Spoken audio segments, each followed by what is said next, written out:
Hello everyone, welcome to my channel. আমার নাম অভ্যুদয় সেনগুপ্ত। আমি যাদবপুরে থাকি।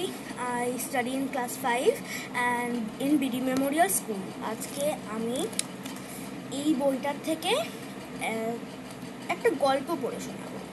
এটা হলো সুধা মূর্তির The Man from the Egg and Other Unusual Tales About Trinity। তো প্রথম গল্পটা হলো Brahma's Folly. Lord Brahma was the creator of the universe and everything, both living and non-living. He is said to have risen from a lotus that emerged from Vishnu's belly button. Just as an artisan molds statues, Brahma is the eternal sculptor responsible for the intricacies of all life forms. We are all his children. Ages ago, the god of love, Manmatha, better known today as Kamadeva, and his wife Virati prayed fervently to Brahma for a boon. They wanted a special bow and arrow. So they fasted and meditated for days and days, and finally Brahma appeared. Manmatha said, "Dear Lord, give me a bow and arrow that will make anyone I shoot it with fall instantly in love with the nearest person." Brahma considered the request. This boon is perfect, he thought. It will encourage more humans to fall in love, and over time the number of children on this planet will increase and the human race will flourish. But I don't think strong-willed people or those who follow a spiritual path will fall prey to Manmatha's arrow. However, that shouldn't stop me from granting the boon.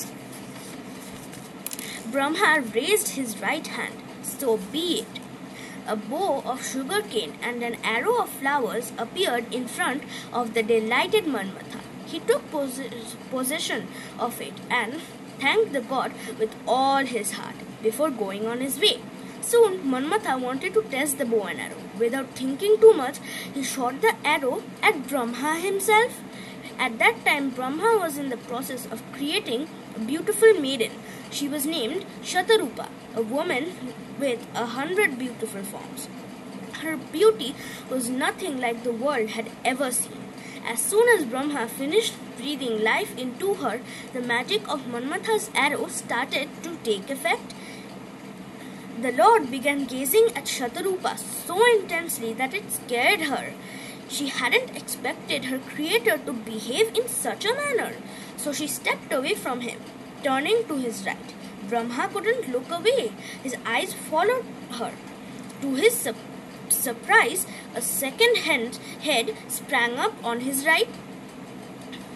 Alarmed, Shatarupa ran the other way, to his left, but a third head had appeared in that direction as well. Finally, Shatarupa was right behind Brahma, and lo and behold, another head was formed. Now Brahma had 4 heads facing all 4 directions: east, west, north and south. This way he was able to see Shatarupa no matter where she went. The maiden had now no choice but to turn upward. Unfortunately for her, that didn't stop Brahma. Another head facing the sky sprang up on his first head, and thus Brahma's gaze stayed on Shatarupa. Shiva, who had been watching the entire incident, was furious. It is time for me to step in and help the poor girl. He thought, Brahma is Shatarupa's creator. It is not right for him to fall in love with her like this. Shiva cut off Lord Brahma's sky-facing head in one swoop with his trishul and cast a curse on him. Henceforth, you will eternally be a 4-headed god, and furthermore, you will be worshipped in just one place. Only after he had removed Brahma's 5th head did Shiva realize that Brahma hadn't been completely responsible for his behavior. It was Manmatha's arrow of love that had started it all. So, to soften the curse, Shiva declared, Brahma, even though you may not be worshipped the way Vishnu and I are, you will always be revered as a part of the divine trinity. There was no denying that Shiva had sinned by punishing Brahma.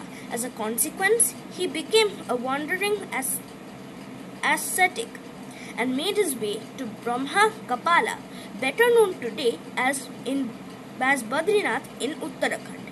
Shiva carried Brahma's severed head in his hands and used it as a begging bowl. But strangely, the skull would never fill up. No matter how much food went into it, the bowl remained empty. It was only when Shiva made his way to Varanasi and received alms from Annapurna, the goddess of nourishment and an avatar of Parvati, that the begging bowl finally began to fill up.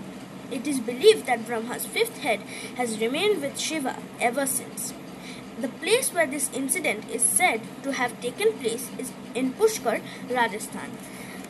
This story was truly amazing. আমি এই বইটা already একবার পড়েছিলাম আর এই গল্পগুলো আমার already একবার পড়া, তাই ভাবলাম যে এটা শেয়ার করি। আশা করি ভালো লাগলো তোমাদের। Thank you.